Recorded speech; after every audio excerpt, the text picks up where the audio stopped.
તો finally guys આવી ગયા છીએ બેટ દ્વારકા દર્શન કરવા માટે અને જો દ્વારકાધીશ મુખ્ય મંદિર જય દ્વારકાધીશ જય ઠાકર. તો મિત્રો સ્વાગત છે તમારું બધાનું એક આપણા નવા જબરજસ્ત વ્લોગમાં. આયુ તમે બધા મજામાં હશો, મસ્ત હશો. અને હાલ આપણે છીએ સુદામા સેતુ બ્રિજ ઉપર અને અમે રોકાયા હતા સ્નો પાર્કમાં મહેશભાઈને ત્યાં આગળ સાઉન્ડ સિસ્ટમ ચાલુ હતી એટલે ત્યાં અમે વિડીયો નથી લીધો અને ત્યાંથી નીકળી ગયા છીએ. હાલ વાગી ગયા છે 11:30 અને આવી ગઈ છે આખી ટીમ. જો ગુડ મોર્નિંગ કાળુભાઈ, બાકી તખતભાઈ, પછી અમારા ભાઈ અને અમારા ભાઈ જો જીગાભાઈ. બાકી મિત્રો બધા મિત્રો આવી ગયા છે અર્ટિકા લઈને લેવા માટે. તો હવે અમે જઈશું બેટ દ્વારકા દર્શન કરી અને પાછા જઈશું સ્નો પાર્ક, પછી જઈશું દ્વારકાધીશના દર્શન કરી અને માતાના મઢ. બાકી કન્ટિન્યુ વિડીયોમાં બન્યા રહેજો. હવે આપણે નીકળી ફાઇનલી ગાઈસ આવી ગયા છીએ બેટ દ્વારકા દર્શન કરવા માટે અને જો દ્વારકાધીશ મુખ્ય મંદિર બેટ દ્વારકા પોલીસ સ્ટેશન બાજુમાં છે. વિનોદભાઈ આવી ગયા છે, કાળુભાઈ આવી ગયા છે, તખતસિંહ આવી ગયા છે અને અમારા બ્લોગર સંતરામપુરના બ્લોગર આવી જાય. દર્શન કરવા જવાનું છે પણ ફોન તો અંદર લઈ જવા નહીં મળે, તો જોઈએ ટ્રાય કરીએ લઈ જવા મળે કે નહીં મળતો. બાકી જઈએ તો ફાઇનલી ગાઈસ ટ્રાફિક બહુ વધી છે દ્વારકાધીશ બેટ દ્વારકામાં અને આપણે એક જુગાડ કર્યો છે વીઆઈપી દર્શનનો. તો જોઈએ છીએ હવે દર્શન થાય કે નહીં થતા. બાકી જવાનું છે વીઆઈપી લાઇનમાં, તો ત્યાં જઈએ પછી જોઈએ શું થાય, દર્શન થાય કે નહીં થતા. બાકી સામાન ઘર અહીંયા છે. જો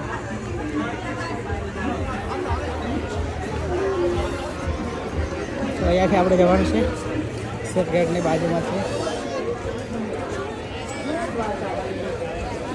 ફાઇનલી ગાઈસ દર્શન થઈ ગયા છે બહુ મસ્ત સારી રીતે. લગભગ 15 થી 20 મિનિટમાં દર્શન કરી અને બહાર આવી ગયા છીએ. બાકી હવે જવાનું છે, ફાઇનલી જવાનું છે. શું ફાઇનલી મિત્રો દર્શન કરી લીધા છે. બહુ ભીડ હતી પણ ભગવાનની દયાથી કરી લીધા. બાકી દર્શન થઈ ગયા છે મસ્ત અને હવે નીકળીએ આગળની સાઈડ જવા માટે. અને હજી તો રિક્ષામાં બેસીને પાર્કિંગમાં જવાનું હોય, પછી પાર્કિંગમાં ગયા પછી આપણી અર્ટિકા લઈને જઈશું આગળ જવા. તો ગાઈસ બેટ દ્વારકાથી આવી ગયા છીએ શિવરાજપુર બ્રિજ ઉપર. જો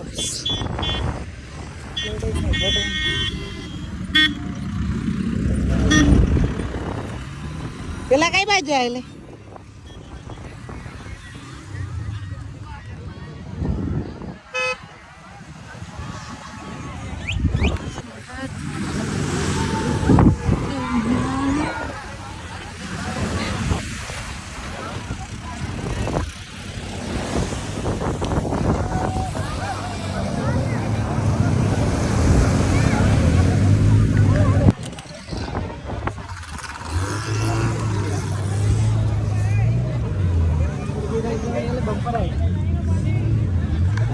તો ફાઇનલી ગાઈસ આવી ગયા છીએ દ્વારકામાં અને જઈ રહ્યા છે. જો ચાલતા બધા સામે દેખાય છે, સામે દેખાય છે દ્વારકાધીશનું મંદિર અને અમે જઈએ છીએ ચાલતા 1 કિલોમીટર જેટલું. અમારી સાથે છે વિનોદભાઈ બ્લોગર રીંછવાડના અને તખતસિંહ, પછી કાળુભાઈ અને અમારા જિગ્નેશભાઈ ડ્રાઈવર અને રાજુભાઈ બ્લોગર, નવા બ્લોગર સંતરામપુરના ક્રિએટર. બાકી ગાઈસ ચલો જઈએ. મોટા ક્રિએટર સંતરામપુરનો ગાઈસ. લાઈક કરજો, ફોલો કરજો અને કોમેન્ટમાં જણાવજો કે સંતરામપુરમાં આપણું સ્ટેચ્યુ આવેલું છે જય જોહારનું કેવું છે તમારું કે ના વીર સામુંડા ભગવાનનું.